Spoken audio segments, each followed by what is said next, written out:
Doctor साहब यो रामपुर क्याम्पसभित्र देखिएको चितुवाको जति त्रास छ आतङ्क छ होइन बस्तीमा भयभीत बनाइरहेछ यसको प्रयास चाहिँ एनटिएनसीले जिल्ला वनले संयुक्त टोलीले गरिरहेछ हामीले बुझिरहेछौँ तर प्रक्रिया कसरी अगाडि बढिरहेछ यहाँले के गर्दै हुनुहुन्छ त्यस्तो विगत यस क्षेत्रमा विगत 1.5 महिनादेखि मङ्गलपुर साथसाथै रामपुर क्याम्पसको इलाकामा चाहिँ चितुवाले समस्या गरिरहेको र सबभन्दा पहिला सुरु हामीले चितुवाको पहिचानको लागि चाहिँ क्यामेरा ट्र्याप पहिलो प्रयासमा चाहिँ क्यामेरा ट्र्याप राखेर चितुवाको पहिचानको लागि क्यामेरा ट्र्याप राख्यौँ।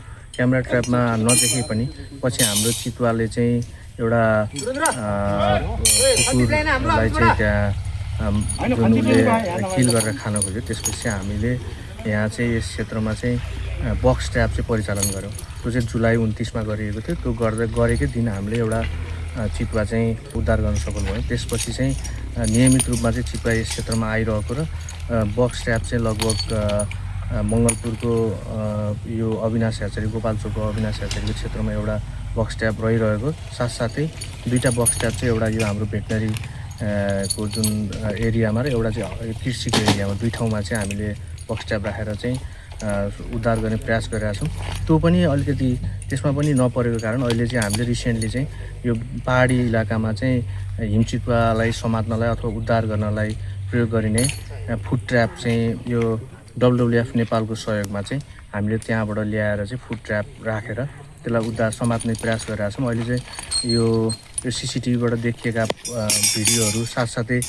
चितुवा हिँडेका ट्र्याकहरूलाई मोनिटरिङ गरेर कहाँ चाहिँ सम्भावित यो चितुवा हिँड्न सक्छ भनेर त्यो ठाउँ पहिचान गरेर हामीले लगभग यो 5 ठाउँमा चाहिँ यो फुड ट्र्याप राख्दैछौँ। साथसाथै अर्को चाहिँ यो झाडी एकदमै बढी भएको कारण थर्मल ड्रोनको प्रयोगबाट पनि यो चितुवा चाहिँ कतै लुकिरहेको छ कि भनेर त्यो टेम्परेचर डिफ्रेन्स पनि पत्ता लगाउन प्रयास गरिरहेको छौँ। तर यो हाम्रो बाहिर चाहिँ तापक्रमले गर्दा अलिकति मुस्किल भइरहेको छ। त्यही भएर हामीले विभिन्न प्रयासहरू अब सकेसम्म यो इलाकामा अलि बढी चितुवाले त्रास गरिरहेको त्रासलाई चाहिँ कमी गर्न र नियन्त्रण गर्न चाहिँ विभिन्न प्रयासहरू चाहिँ गरिरहेको छ।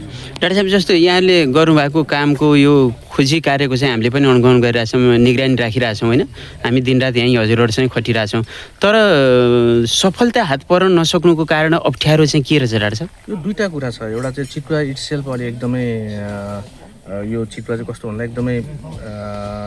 एकदम यो उसको चाहिँ अनप्रेडिक्टेबल ट्र्याक अनि साथसाथै यसको मुभमेन्ट पनि अरू जनावर जस्तो प्रेडिक्टेबल छैन र जनावर पनि सानो अनि इलाका पनि एकदम ठुलो फराकिलो एरिया जता हेरे पनि हाम्रो झाडीहरू एकदम बढी र लुक्न सक्ने ठाउँ अनि उसले चाहिँ अलिकति यो बच्चासँग भएको कारण पनि एउटा अर्को मुस्किल हो।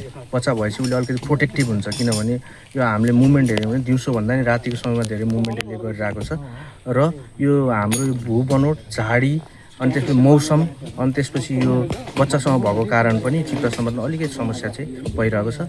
तर यो प्रयास चाहिँ निरन्तर छ। अब हाम्रो मैले भनिहालेँ जसरी तपाईँहरूले पनि रेगुलरली हामीलाई सहयोग गरिरहनु भएको छ डिभिजन वन कार्यालयले राष्ट्रिय प्रकृति संरक्षण कोषको टोली र अनि यो अहिले यो नयाँ प्रविधि जुन यो फुड ट्र्यापको टेक्निक चाहिँ हामीले विशेष गरी हिमचितुवालाई प्रयोग गरिरहेका छौँ। यो चितुवालाई पनि प्रयोग गर्नलाई चाहिँ हामीलाई चाहिँ WWF नेपालले पनि सहयोग गरेको कारणले चाहिँ यो ढिलो चाँडो हामीले चाहिँ यसलाई क्याप्चर गर्न सक्छौँ। भने स्थानीय बासिन्दा त्रसित हुन चाहिँ पर्दैन नियन्त्रण गर्ने उपायहरू चाहिँ यहाँहरू नजिक हुनुहुन्छ?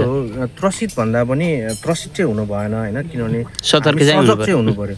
अब त्रसित र सजग 2टा फरक कुरा भयो। अब त्रसित भयो भने अब त्यसले अलिकति प्यानिक सिचुएसन हुन्छ मान्छेले घरभित्र बस्ने सजग रूपमा बस्ने बाहिर आफ्नो घरमा पालेको कुकुरहरूलाई पनि सेफ गरेर राख्ने हो भने यसले चाहिँ एट्याक गर्न सक्दैन र गाउँमा आए पनि यो आफ्नै हिसाबले जान्छ। विशेष गरी रातिको समयमा यो चितुवा निस्किरहेको छ नि हामीले चाहिँ चितुवा आएको छ भनेर गफ कसैले भन्यो भने बाहिर निस्केर चितुवा कहाँ गयो के गर्यो भनेर फलो गर्ने हिँड्ने गर्दा चाहिँ त्यसले झन् आक्रमण गर्न सक्छ। त्यसकारण चितुवा आयो भने त्यसलाई चाहिँ हामीले अलि सेफ्टी बढी हुनु पऱ्यो कि किनभने त्यो त अलिकति जसलाई मान्छेलाई पनि आक्रमण गरेर घाउहरू बनाइदिन सक्छ। हामी चाहिँ कुनै चिज देखेपछि त्यसको पछि लाग्ने भन्दा पनि आफू सेफ भएर चाहिँ बस्नु पऱ्यो। हस् धन्यवाद। यो हो हेर्ने मिडिया।